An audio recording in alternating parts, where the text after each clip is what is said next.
నువ్వు నూరుతున్నప్పుడు, బయట తోటి చెమట నువ్వు తుడుచుకున్నప్పుడు, దండాన నీ సొక్కారేస్తున్నప్పుడు,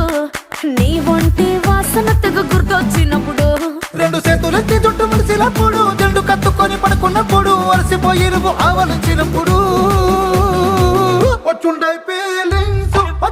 ఫీలింగ్స్ వచ్చి వచ్చి చంపేస్తు